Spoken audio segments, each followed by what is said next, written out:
प्रभु यीशु मसीह के सामर्थी नाम में हम मांगते हैं, आमीन। जितनी खुशी है ना उस हिसाब से बोलना।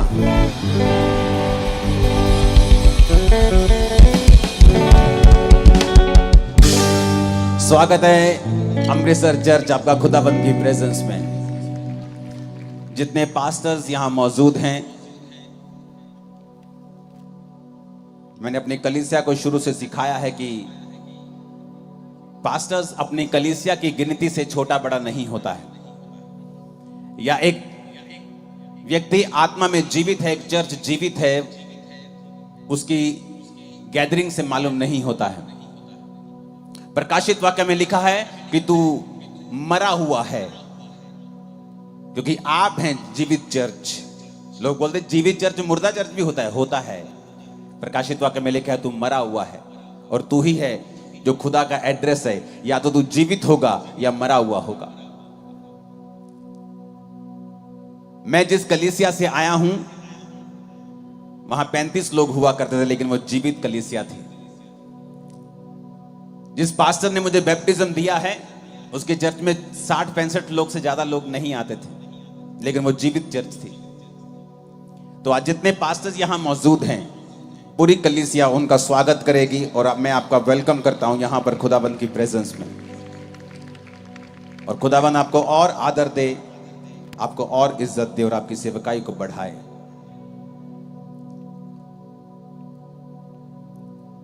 अपने हाथों को उठा के पवित्र आत्मा से कहो, आज जो कुछ मैं सुनने जा रहा हूं,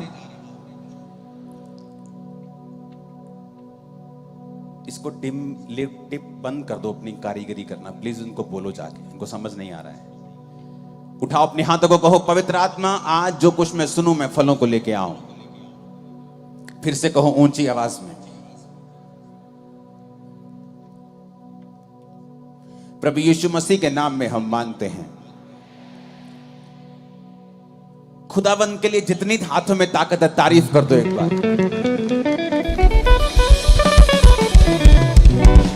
जब अमृतसर में अंदर मीटिंग हुआ करती थी शहर में, तो मैंने अपनी टीम को बताया था कि तुम्हें जल्दी जगहें चेंज करनी पड़ेगी, क्योंकि जितने लोग मैं आत्मा में आने वाली मीटिंग्स में देख रहा हूं उतने शहर के अंदर कभी नहीं आएंगे।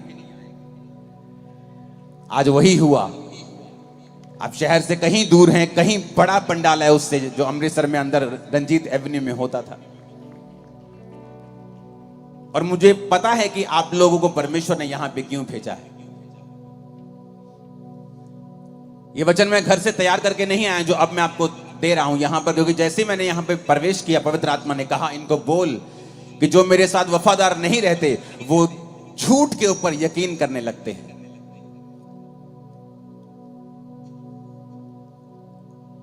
फिर आप कहेंगे कि मैंने पक्का पता सी मैं बिजनेस से कामयाब होना, पर मैं होया नहीं, क्योंकि मैं 15 लोगों को देखिया ये बिजनेस से कामयाब होए, इन्होंने यही काम किया सी, पर मैं कामयाब नहीं होया। पता नहीं मेरी मैरिज सही जगह क्यों नहीं हुई, पता नहीं मेरी लाइफ में ये क्यों नहीं हुआ। परमेश्वर ने कहा जो मेरे साथ वफादार नहीं है वो झूठ के ऊपर यकीन करने लगते हैं। ऐसा परमेश्वर नहीं चाहता है। एक बाप नहीं चाहता उसका बच्चा गलत दिशा की ओर जाए और बाद में दुख भोगे। लेकिन परमेश्वर के वचन में यह लिखा है कि जब परमेश्वर ने आदम और हवा को बनाया तो परमेश्वर ने कहा आदम और हवा मेरे साथ संगति करेंगे, और मैं आदम और हवा के लिए सारी ब्लेसिंग्स को बना चुका हूं। मैंने अदन का बाग बनाया, मैंने आदम के लिए पक्षी सब कुछ बनाया, आदम को लास्ट में बना के वीआईपी की तरह उस बाग में रख दिया। अब आदम तुम मेरा पीछा करेगा, तुम मेरी संगति करेगा, और मैं सारे सुख जो तेरे लिए ही बनाए गए हैं मैं वो तुझे दे दूंगा। कहीं कभी आपको ऐसा महसूस नहीं हुआ कि ये सारे सुख परमेश्वर ने एक्चुअली में आदम और हवा के लिए बनाए थे?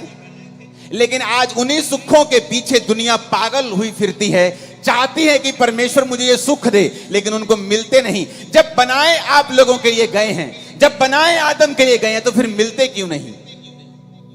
क्योंकि परमेश्वर ने जब सुखों को बनाया तो एक कंडीशन लगाई थी कि जब तक आदम मेरे पीछे रहेगा, वो मेरी आराधना करेगा, वो मेरा पीछा करेगा, मेरी बंदगी करेगा, तब तक सारे सुख इसके पीछे रहेंगे। और जब आदम अपना मुंह मेरी ओर फेर लेगा, अपनी पीठ मेरी ओर कर देगा और सुखों की ओर भागने लगेगा, सुखों को बोला गया कि आदम को कभी मत मिलना, क्योंकि ये श्राप परमेश्वर ने पहले ही कह दिया था।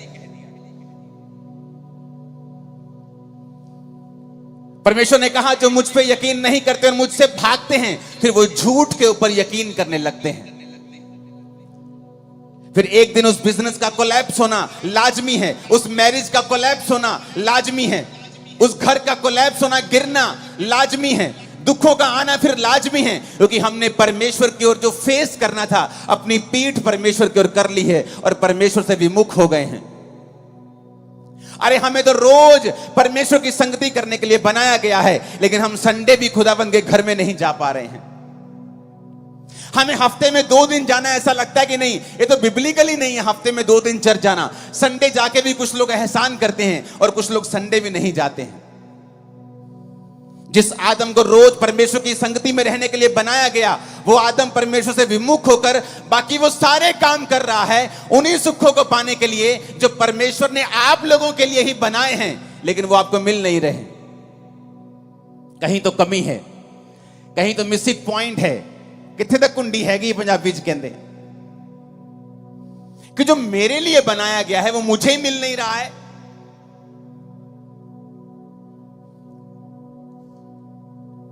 जो वचन मैं आपसे बोलने वाला हूं, अगर आप उसे समझ गए, अगर आप अपनी वर्थ समझ गए कि आप कौन हैं,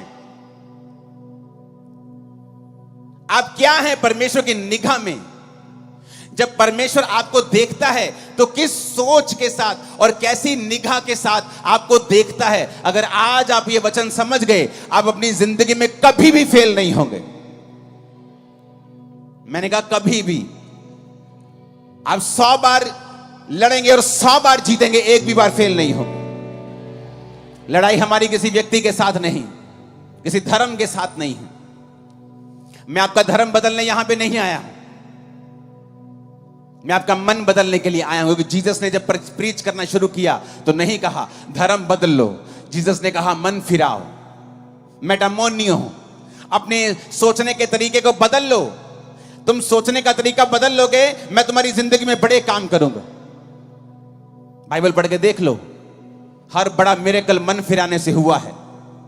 हन्ना ने मन फिराया, प्रभु के भवन में जाके प्रार्थना करने लगी। पहले क्या करती थी? रोती थी, हस्बैंड से लड़ती थी, दूसरी पत्नी के बच्चे हैं, मेरे को क्यों नहीं है, मैं खाना नहीं खाऊंगी। घर में कलेश होता था, ड्रामाज होते थे, आंसू होते थे, ड्रामाज होते थे, लड़ाइयां होती थी, कलेश होता था, कंट्रोवर्सीज होती थी घर में। और एक दिन हन्ना ने सोच लिया कि मैं अब परमेश्वर के सामने जाऊंगी, और जाकर प्रभु के सामने अपने दिल को खोल दिया और प्रभु से कहा, प्रभु अगर तू मुझे बेटा दे तो मैं तेरी महिमा के लिए उसे दे दूंगी। और प्रभु ने उसकी कोख को खोला, क्योंकि अब वो परमेश्वर के लिए जीना सीख गई थी। अब उसे मालूम होने लगा था कि मेरा जीने का मकसद सिर्फ बच्चे पैदा करना नहीं है, बल्कि यह भी देखना है कि प्रभु को क्या चाहिए, परमेश्वर के राज्य में किस चीज की जरूरत है। क्योंकि उस समय प्रभु को एक नबी चाहिए था, लेकिन किसी का आत्मा खुला नहीं हुआ था। तो परमेश्वर ने हन्ना की कोख को बंद कर दिया कि जब तक तू मेरी आवाज को सुनेगी नहीं आत्मा में और इस संसार में बिजी रहेगी, मैं भी तेरी कोख को बंद करके रखूंगा। बाइबल में कहीं नहीं लिखा है हन्ना की कोख को शैतान ने बंद किया हुआ था। वचन में लिखा है हन्ना की कोख को यहोवा ने बंद करके रखा था। और जब वो यहोवा के सामने जाके प्रार्थना करती है, उसकी कोख को यहोवा ही खोलता है। कई बार आप सोचते हैं क्योंकि आपके रिश्तेदार ने आपकी हेल्प नहीं की, इसलिए आप जिंदगी में अभी तक वहां नहीं पहुंचे। आप सोचते हैं क्योंकि आप शायद अच्छी जाति से नहीं हैं, इसलिए आपके पास जमीन जायदाद नहीं है। आप एक अमीर परिवार में नहीं जन्मे हैं, इसीलिए आप बरकत में नहीं हैं। ये सब शैतानी एक्सक्यूजेस हैं आपकी लाइफ में। हन्ना जब तक ऐसा ही सोचती रही, लड़ती रही, कुड़ती रही, आंसू बहाती रही, उसके आंसू कुछ नहीं कर पाए, कुड़ना कुछ नहीं कर पाया, लड़ना कुछ नहीं कर पाया। जब तक कि वो परमेश्वर की ओर मुड़ नहीं गई। फिर वही पति था, वही गर्भ था, वही घर था, और एक नहीं, उसके बाद कई बच्चे परमेश्वर ने उसे दिए।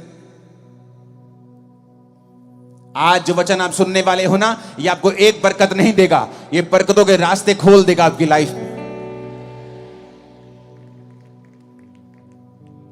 लेकिन आपको यह समझना पड़ेगा, मैं कौन हूं, आप कौन हैं।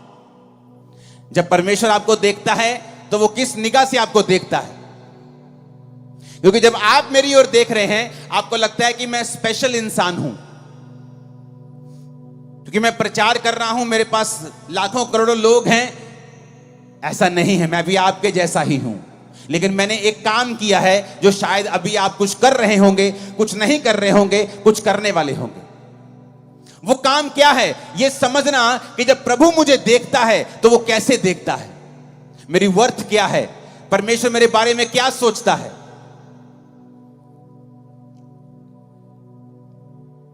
गिदोन के बारे में आज पढ़ेंगे, न्यायियों 6 उसकी 11 से लेकर 16 आयत को हम पढ़ेंगे। फिर यहोवा का दूत आकर बांज वृक्ष के नीचे बैठ गया, जो ओपरा में एबीएजरी योआश का था, और उसका पुत्र गिदोन एक दाख रस के कुंड में गेहूं इसलिए झाड़ रहा था कि उसे मिधानियों से छिपा के रखे। उसको यहोवा के दूत ने दर्शन देके कहा, हे शूरवीर सूरमा, हे शूरवीर सूरमा, यहोवा तेरे संग है। गिदोन ने उससे कहा, हे मेरे प्रभु, विनती सुन, यदि यहोवा मेरे संग होता, हमारे संग होता, तो हम पर यह विपत्ति क्यों पड़ती। जितने आश्चर्य कर्मों का वर्णन हमारे पुरखा ये कहकर करते थे कि क्या यहोवा हमको मिस्र से छुड़ा नहीं लाया, वो कहां रहे। अब तो यहोवा ने हमको त्याग दिया और मिधानियों के हाथ में कर दिया है। तब यहोवा ने उस पर दृष्टि करके कहा, अपनी इसी शक्ति पे जा, तू इजराइलियों को मिधानियों के हाथ से छुड़ाएगा। क्या मैंने तुझे नहीं भेजा? उसने कहा, हे प्रभु, विनती सुन, मैं इजराइल को कैसे छुड़ाऊं। देख, मेरा कुल मनुष्य में सबसे कंगाल, और मैं अपने पिता के घराने में सबसे छोटा हूं। यहोवा ने उससे कहा, निश्चय मैं तेरे संग रहूंगा, इसलिए तुम मिधानियों को ऐसे मार लेगा जैसे एक मनुष्य को। इस समय इजरायली जाति जो थी, परमेश्वर से मुंह फेर कर अपनी पीठ खुदा की ओर कर दी थी। जब पीठ परमेश्वर की ओर कर दी तो परमेश्वर ने मिधानियों को इजरायलियों के खिलाफ कर दिया। पहले ऐसा नहीं था। ये सारे मिधानी, ये सारे लोग इजराइल से दब कर रहते थे, लेकिन जब तक वो खुदा के साथ रहते थे इजरायली, खुदा उनको जीत देता था। जब वो मुड़ गए परमेश्वर से, खुदा ने उनको हराना शुरू किया और मिधानी उन पर कब्जा करने लगे। परमेश्वर एक व्यक्ति के पास गया और गिदोन को कहा कि जा और तू उन्हें मिधानियों के हाथ से इजरायलियों को छुड़ाएगा। कहता, प्रभु, मैं कैसे छुड़ा सकता हूं, मेरा कुल, मेरा परिवार है ना, जो हमारे रिश्तेदारों में सबसे कंगाल है। हमें लोग सबसे बाद में बुलाते हैं शादी के ऊपर, मेन इंपॉर्टेंट काम पे तो हमें बुलाते भी नहीं है जी, हमें पूछते भी नहीं है। और मैं अपने परिवार में सबसे छोटा हूं। मेरा कुल कहता मेरा कुल मनुष्य में सबसे कंगाल है, हम सबसे गिरे हुए हैं। कहता, दूसरी बात यह है कि मेरा कुल सबसे ज्यादा गिरा हुआ है, सबसे छोटा है, और मैं अपने कुल में सबसे छोटा हूं। तो प्रभु, तुझे गलती लग गई है, तूने लीस्ट इफेक्टिव आदमी चुन लिया है। तूने ऐसा आदमी चुन लिया है जो सबसे कम खतरनाक है, सबसे कम इफेक्टिव है, जो बिल्कुल गया गुजरा है, जो रैंद खूंद है। कहता, तूने वो चुन लिया है। जैसे आज लोग सोचते हैं कि क्या परमेश्वर मेरी जिंदगी में काम करेगा। मैं तो एक छोटी जाति से आता हूं, मैं तो एक छोटे परिवार से आता हूं, मैं तो गरीब परिवार से आता हूं, मैं तो बीमार शरीर से आती हूं, मैं तो बांझ शरीर से आती हूं, मैं तो गरीब और बिल्कुल छोटे परिवार से आता हूं, मैं तो 3,000 रुपए महीने की जॉब करती हूं। क्या परमेश्वर मेरी लाइफ में ऐसा काम करेगा? मैं आपको गुड न्यूज देता हूं। मेरा यहोवा परमेश्वर जो 4000 साल पहले ऐसी बातें करता था, जो 5000 साल पहले ऐसी बातें करता था, फिर जीसस के समय वो ऐसी बातें करता था, पौलुस के समय कहता था कि मैंने तुच्छों को, मैंने गरीबों को, मैंने बीमारों को चुन लिया है, वो आज भी ऐसी ही बातें करता है और वो तुम्हें चुनना चाहता है और तुम्हें ऊंचा करना चाहता है। आमीन, ऊंचे वाला चाहिए चर्च। गुड न्यूज यही है, वो आज भी ऐसा ही है। वो तुम्हारे फाइनेंस की कंडीशन को चेंज करना चाहता है, तुम्हारे परिवार की स्थिति को बदलना चाहता है। गरीबी के श्राप जो दादाओं परदादाओं से चलते आ रहे हैं, उन्हें तोड़ना चाहता है। वो बोलोगे वो कैसे टूटेंगे? अगर आप परमेश्वर की ओर मुड़ जाएंगे। दाऊद ऐसे परिवार से था जो बिल्कुल ही आम परिवार था। मैं आपको बताना चाहता हूं, दाऊद परमेश्वर से, कोई स्वर्ग से चुना हुआ व्यक्ति नहीं था। दाऊद पर तो परमेश्वर की प्लानिंग तक नहीं थी, क्योंकि हमेशा प्रभु की प्लानिंग घर के बड़े बच्चे पे होती थी, पहलोठे के ऊपर। तो जब शमूएल नबी दाऊद के घर में मसा करने के लिए गया, एक बच्चे को, यिशै को, दाऊद के भाइयों के घर में गया, यिशै के घर में गया, तो उसने बड़े बेटे को आते हुए देखा। परमेश्वर ने कहा मैंने इसे नहीं चुना, मैंने इसे अयोग्य करार दिया है। यानी प्रभु की प्लानिंग उसके ऊपर थी, पर वो अयोग्य करार दे दिया गया क्योंकि वो परमेश्वर के वचन पर वफादार नहीं रहा। जब वफादार नहीं रहा, योजना दूसरे बेटे पे आ गई, वो भी आया और वफादार नहीं। तीसरा, चौथा, सब आ गए, दाऊद वहां नहीं था। भूला हुआ बच्चा, भूला हुआ बच्चा। परिवार में ऐसा जन जिसकी कोई सुधि नहीं रखता, कोई पूछता नहीं कि बेटा भेड़े चरा रहा है, तुमने रोटी खाई कि नहीं खाई, भेड़िए तुझे अटैक करते होंगे तो तेरी जान का खतरा, ध्यान रखा कर। नहीं, rejected, totally rejected by his family. इतना रिजेक्टेड कि फैमिली में एक फंक्शन है। पुराने समय में जब नबी किसी के घर जाया करते थे तो लोगों की टांगे कांपती थी कि या तो ये बड़ा तगड़ा कोई बड़ा समाचार पॉजिटिव लेके आया है, और या ये बड़ा नेगेटिव लेके आया। बीच में काम में तो ये नहीं आया, ये खाने पीने तो कुछ नहीं आया कि बहन जी कितना ठीक ठाक हो, ये पूछने के लिए तो नहीं आया ये। तो उनको डर रहता था कि शमूएल नबी क्यों आया है। इतना इंपॉर्टेंट काम घर में हो और आप अपने बच्चे को कैसे भूल सकते हो? क्योंकि वो आपकी फैमिली में कोई वर्थ नहीं रखता, इसलिए आप उसे भूल गए। उसकी कोई वैल्यू नहीं है, इसलिए आप उसे भूल गए। कहता एक रह गया, भेड़ बकरी को चराता है, उसे भूल गए हम। कहता उसे लेके आओ। जब वो आया तो मसा किया गया, रिजेक्टेड आदमी मसा कर दिया गया इजराइल का राजा होने के लिए। एक ऐसा सरप्राइज आपकी वेट कर रहा है जब आप परमेश्वर से वफादार रहेंगे कि आपके एनिमीज, आपके रिश्तेदार, आपके लोग सब आंखें खुली और मुंह खुला रह जाएगा, जो होने वाला है। उसके लिए आपको प्रभु की ओर मुड़ना होगा। दाऊद वफादार रहा, भेड़े चराते भी वफादार था, नहीं कंप्लेंट की परमेश्वर को कि प्रभु मुझे क्या फायदा तुझे मानने का, मेरे भाई तो ऐश करते हैं, तेरी पवित्रता में रहने का क्या फायदा, दूसरे तो ऐश करते हो, राजा की सेना में भी हैं, उनके ऊपर तो बरकत भी ज्यादा है। चट्टान पर घर बनाना आसान नहीं है। आप चट्टान के ऊपर घर बनाते हैं, आपको समय लगता है, पसीना आता है, एफर्ट लगता है, पैसा लगता है, ज्यादा टाइम लगता है, लेकिन जब वो बन जाता है वो गिरता नहीं है। दाऊद का घर जो था वो वचन के ऊपर बना था। आप इजराइल में बहुत कम राजा ऐसा देखेंगे कि जो अपने बुढ़ापे तक अपनी गद्दी पे बैठे रहे और कोई मार के उन्हें उठा नहीं पाया। दाऊद को कोई गद्दी से मार के उठा नहीं पाया, बल्कि वो बूढ़ा होके, कमजोर बूढ़ा जब हो गया, तब वो अपनी पूरी उम्र भोग कर परमेश्वर में सोया।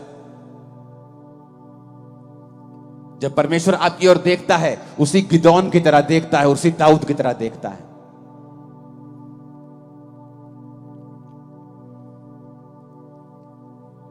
जब मेंटली अपसेट के अटैक होते थे और दुष्ट आत्मा मेरे पे जब अटैक करती थी, तो कोई दवाई काम नहीं आती थी, कोई काउंसलिंग साइकेट्रिस्ट की काम नहीं आती थी। रोता था मैं, करलाता था, दुखी होता था बहुत। फिर मैंने नशे करने शुरू कर दिए एक्सट्रीम, और मैं परमेश्वर को जानता नहीं था।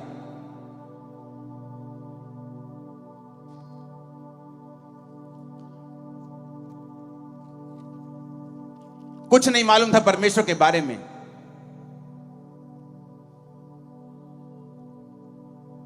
लेकिन जिस दिन यीशु मसीह के बारे में मालूम हुआ और मैं प्रभु में चलने लगा, नॉलेज नहीं थी परमेश्वर की।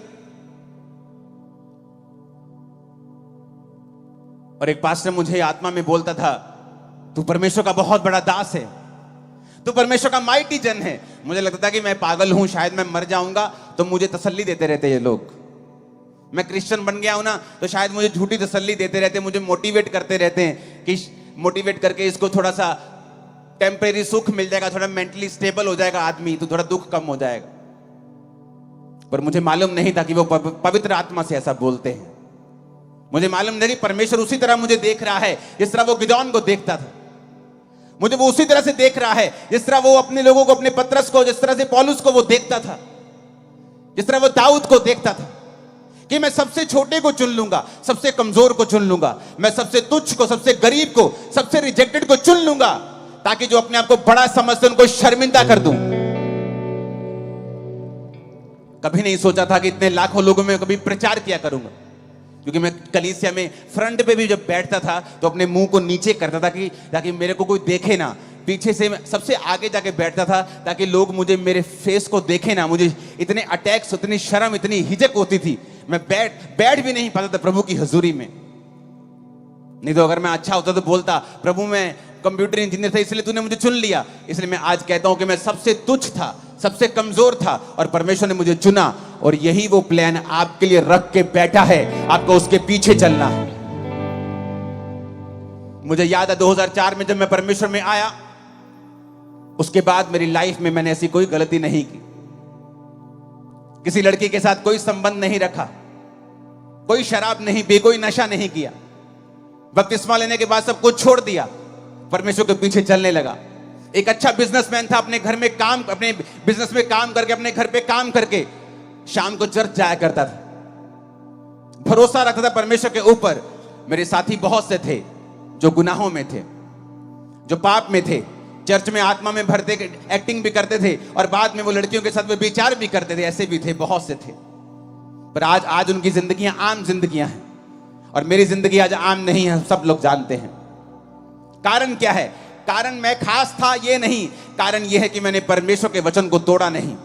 मैं उसके वचन की कीमत को जानता था कि अगर परमेश्वर ने मुझे तुच्छ के रूप में चुना है तो मुझे समय लगेगा, मुझे प्रभु के पीछे चलना पड़ेगा, विश्वास रखना पड़ेगा, ताकि वो मुझे वैसा बना सके जैसा वो सोचता है। वो आपका प्रेमी परमेश्वर है। आप प्रभु को अपना जीवन देके देखो, वो दुनिया से लड़ लेगा आप लोगों के लिए, दुनिया झुका देगा आप लोगों के लिए, मैं आपको बता रहा हूं। और सब बातें मिलकर भलाई को पैदा करती हैं जो यीशु से प्रेम रखते हैं।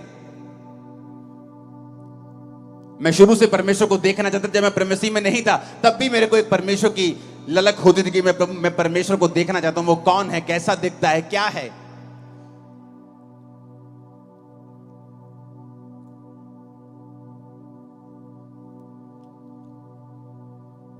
मैं अपनी पढ़ाई में बहुत तेज होता था। बहुत सी क्लासेस मैंने जंप की हैं, और मैंने जल्दी जल्दी अपनी उम्र से पहले क्लासेस पूरी करके बहुत यंग एज में मैं कॉलेज चला गया था। मुझे याद है जब मैं अपनी स्कूल की पढ़ाई को मैंने पूरा किया तो बहुत से दोस्त थे मेरे पास आके बोले कि हम एक एंट्रेंस टेस्ट देंगे, जहां पर इंजीनियर की सीट मिल जाती है, हम एंट्रेंस टेस्ट देंगे। मैंने कहा ठीक है, मैं भी दूंगा। मालूम नहीं था, कोई गाइड करने वाला नहीं था, ये क्या करना है, ठीक है इंजीनियर बन जाते हैं, चलो ठीक है। हम सब तैयारी करने लग गए।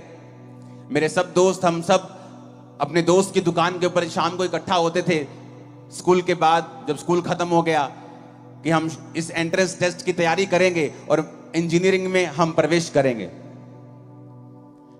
तो एक दिन जब मैं अपने दोस्त की दुकान के ऊपर था तो उसके पिताजी ने मुझे बुलाया, और उसके पिताजी ने मुझसे कहा, बेटा तू जानता है कि बड़े कॉम्पिटिटिव एग्जाम है ये, बहुत कम लोगों का नंबर लगता है इसमें, बड़ी कंपटीशन है आजकल, तो बेटा तू अपने घर में तैयारी किया कर। क्योंकि जो मेरा दोस्त था उसका बड़ा भाई उस कॉम्पिटिटिव एग्जाम को एक बार दे चुका था, उसका क्लियर नहीं हुआ था, और वो मेरी भी तैयारी करवाता था।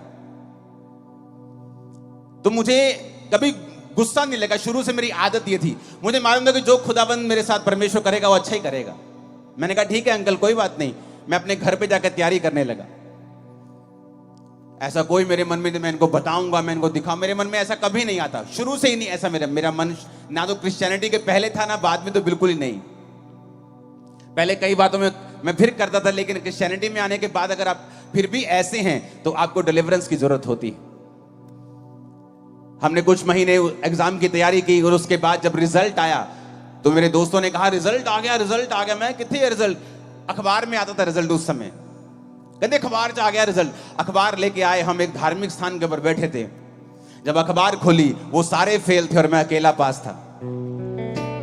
सारे फेल थे, सारे के सारे फेल थे वो।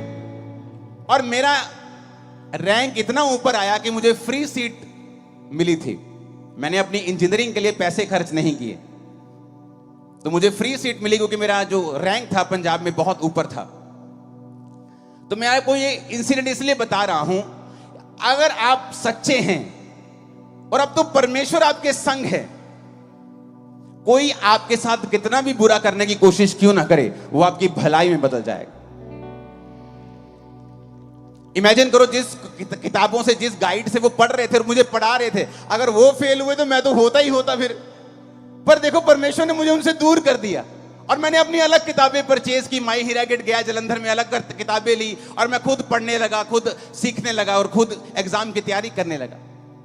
कई बार आप सोचते हैं, हन्ना सोचती है कई बार, हाँ ये जो सौतन है ना मुझे चिढ़ाती रहती है मेरे को, इसको छोड़ूंगी, इसको मार दूंगी। लेकिन अगर आप ध्यान से बाइबल पढ़ के देखें तो परमेश्वर का जो मिरेकल हन्ना की लाइफ में हुआ, उसकी सौतन एक वजह है। क्यों?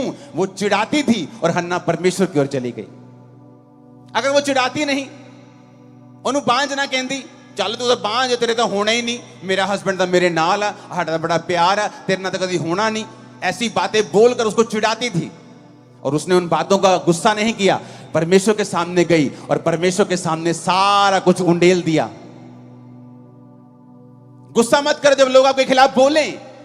अरे भाई, वो आपकी पीआर है, वो आपको मशहूर कर रहे, जो आप पहले नहीं कर पा रहे थे अब और कर पा रहे हैं, उनकी वजह से थैंक्स करो उनका। पहले इतना बड़ा पंडाल कभी नहीं लगा अमृतसर में, थैंक्स करो। वो तो मशहूरी करने वाले फ्री के, कि आप चर्च के पैसे को जरूर मशहूर करने में लगाएंगे, लोगों को करने तो आसान हो जाएगा आपका काम। आपके विरोधी आपके लिए ही काम करने लगते हैं जब आप प्रभु से प्यार करने लगते हैं। वो इनडायरेक्टली आपको फायदा देने लगते हैं, आपके लिए ही काम करते हैं दिन रात आपका नाम ले लेकर, क्योंकि परमेश्वर आपके संग है। सब बातें मिलकर भलाई को पैदा करती हैं। रोमियो 8 उसकी 28 आयत में लिखा है, रोमियो 8 उसकी 28 आयत, हम जानते हैं कि जो लोग प्रभु से प्रेम रखते हैं उनके लिए सब बातें मिलकर भलाई ही को उत्पन्न करती हैं, अर्थात उन्हीं के लिए जो उसकी इच्छा के अनुसार बुलाए गए हैं। आप कई बार दुखी हो जाते हैं कि प्रभु ये मेरे 3 दोस्तों ने मुझे त्याग दिया। अरे उसने इसलिए त्याग दिया शायद कि तू परमेश्वर से प्रार्थना कर सके, तू प्रभु के करीब जा सके। लेकिन हम अपने जीवन के आसपास की घटनाओं को कैप्चर करने में और उनको आत्मिक रीति के साथ समझने में फेल हो जाते हैं, और जो पास हो जाते हैं, जो समझ जाते हैं कि मेरे जीवन में अगर यह घटना हुई है, इसका आत्मिक कारण क्या है। 2017 में बहुत क्रूसेड्स जब होते थे, 2017 की बात है ये, 17, 18, 19 लगातार हुआ करते थे। एक महीने में 18 बड़ी मीटिंग्स हुआ करती थी, मुझे याद है। और लोग पूछते थे ऐसा क्या आप करते हो कि आपके हर क्रूसेड में भी तो 10 दिन पहले क्रूसेड हुआ, अभी फिर लाखों लोग बैठे हैं, अभी फिर 15 दिन हुआ, अभी फिर लाखों, ऐसा क्या कर रहे हो आप? मैंने कहा मैं कुछ नहीं कर रहा हूं, मैं वो खरबोपति थोड़ी हूं कि मेरे पास इतना पैसा है कि मैं अपनी उसे यूज करूं। नहीं, परमेश्वर जब आपके ऊपर कृपा करता है। और जब 2017 में लोग मुझसे पूछते थे कि आप इतने विरोध से होके क्यों गुजरते हो, मैंने कहा इसलिए क्योंकि मेरी बरकत ऐसी है जैसी किसी की नहीं है, इसीलिए मैं होके गुजरता हूं। बाइबल कहती है उन्होंने मुझसे व्यर्थ बैर किया, वो आपसे व्यर्थ बैर करेंगे बिना किसी कारण के। लेकिन अगर आप आत्मिक रीति से नहीं समझेंगे कि ये क्यों हो रहा है, मुझे मालूम था कि ये क्यों हो रहा है, ये फालतू की चीजें क्यों हो रही हैं? क्योंकि परमेश्वर एक बड़ा रिजल्ट देने के लिए जा रहा था।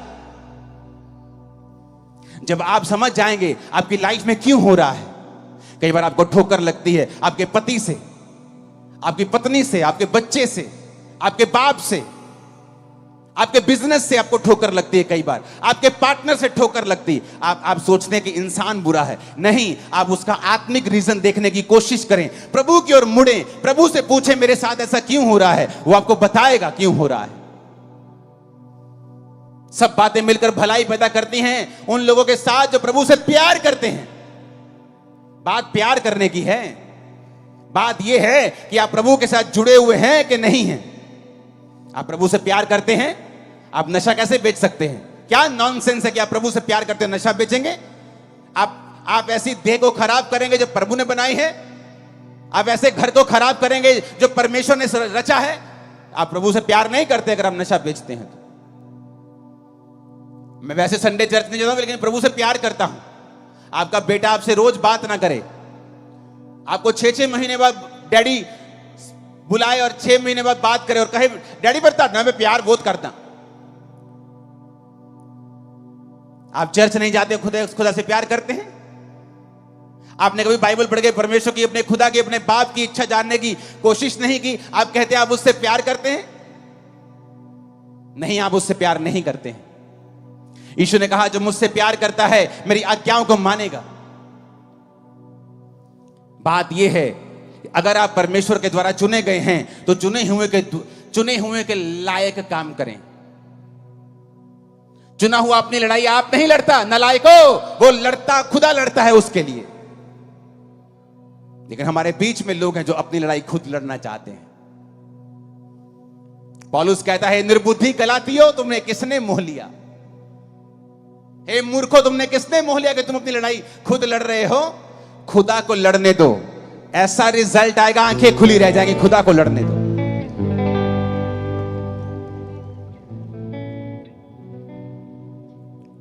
मैं जानता हूं कि परमेश्वर आपसे प्यार करता है। आप मेरे ही भाई, मेरे ही बहन हैं, क्योंकि प्रभु आपको मेरी तरह ही ऊंचा करने वाला है। मैं जानता हूं। आप बोलोगे इतना हो सकता है, आप उससे कहीं अधिक ऊंचे हो सकते हैं। खुदा कुछ भी कर सकता है, वो किसी का पक्षपात नहीं करता है। आप चले तो सही परमेश्वर में, आप उसकी योजना में यकीन तो रखें, आप प्रभु की ओर मुड़े तो सही। फिर देखें आपकी लाइफ में ऐसी घटनाएं शुरू हो जाएंगी होनी जो खुदा कर रहा होगा। हर एक घटना आपकी मनपसंद की नहीं होगी, लेकिन आप खुदा से अगर प्यार करते हैं वो आपको बेनिफिट देके जाएगी, आपका भला करके जाएगी। सब बातें मिलकर भलाई को पैदा करती है। सब बातें, सब अपने पड़ोसी को बोलो, सब बातें ऊंची आवाज में नहीं, ऐसे नहीं, 7 बार बोलो, अलग अलग पड़ोसी को बोलो सारियां गल्ला, सब बातें बोलो पड़ोसी को। पूछो पड़ोसी को, बोलो कुछ बातें कि सब बातें? पूछो सब बातें कि कुछ बातें? कहता सब बातें। अगर तू खुदा से प्यार करता है और शैतान ने तेरा कुछ नुकसान करने की कोशिश की है, वो भी तेरी भलाई में बदल दूंगा,